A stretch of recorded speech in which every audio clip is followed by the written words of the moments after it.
Salut à vous les voyageurs littéraires.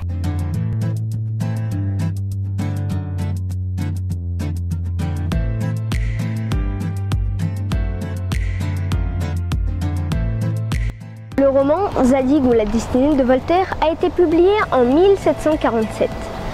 Voltaire est un philosophe des Lumières du XVIIIe siècle.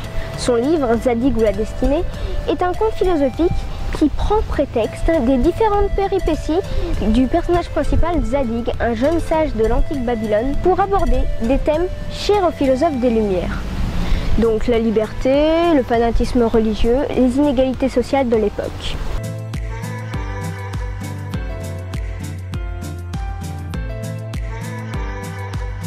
C'est un conte philosophique, ce qui rend la lecture agréable. Le conte est simple, avec des enchaînements clairs. On peut y définir une situation initiale. Zadig est fiancé avec Sémire, une femme riche. Un élément perturbateur va entraîner une suite de péripéties. Sémire le quitte. En effet, il se bat pour elle et reçoit un coup près de l'œil. Sémire croit qu'il va devenir borgne, or elle n'aime pas les borgnes. À partir de là, s'enchaînent des péripéties qui ont tout un sens par rapport aux réflexions philosophiques qu'elles soulèvent. Le bonheur, la destinée, la justice, la condition de l'homme. Et puis le conte se termine par une situation finale, simple et heureuse. Zadig devient roi. Voltaire utilise les techniques de l'argumentation pour faire réfléchir le lecteur sur des concepts.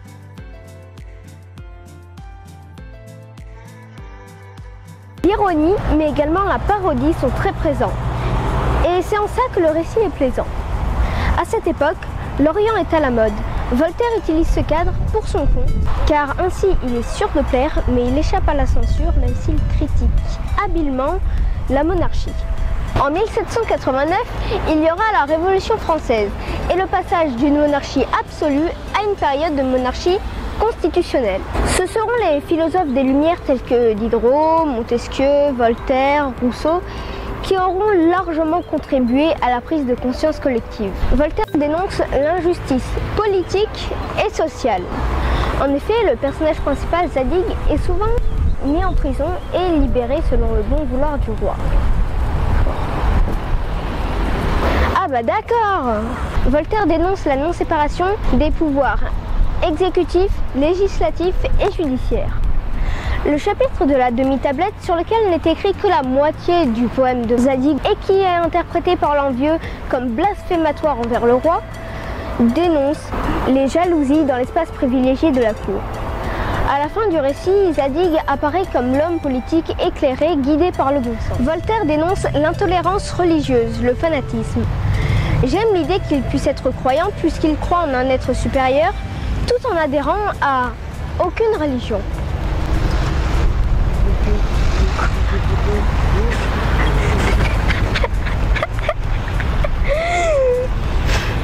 Bon, où j'en étais? Ah oui. Il s'est impliqué surtout dans cette lutte du XVIIIe siècle lors de l'affaire Calas. C'est l'histoire d'un père protestant qui est accusé d'avoir tué son fils qui s'était converti au catholicisme. C'est lors de ce procès que Voltaire a rédigé son traité de la tolérance. Enfin, le dernier thème qui m'a vraiment intéressé et sur lequel porte la réflexion philosophique de Voltaire dans ce conte est la destinée. Il pose la question du sens de la vie et de la liberté de l'homme. La destinée peut paraître absurde, injuste même, mais dans le conte, selon l'ange Gestrade, la providence suit un ordre divin, elle n'est que punition et récompense. Ainsi, à la fin du récit, on peut dire que toutes les péripéties malheureuses de Zadig prennent sens puisqu'elles lui permettent d'accéder au bonheur. Ça m'a incité à lire Jacques le Fataliste et son maître de Diderot.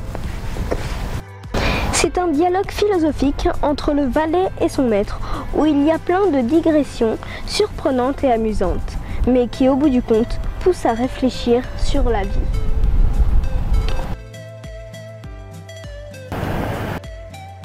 Avec les philosophes des Lumières, des principes qui m'étaient obscurs me semblent tout à coup vraiment plus simples. So, rendez-vous.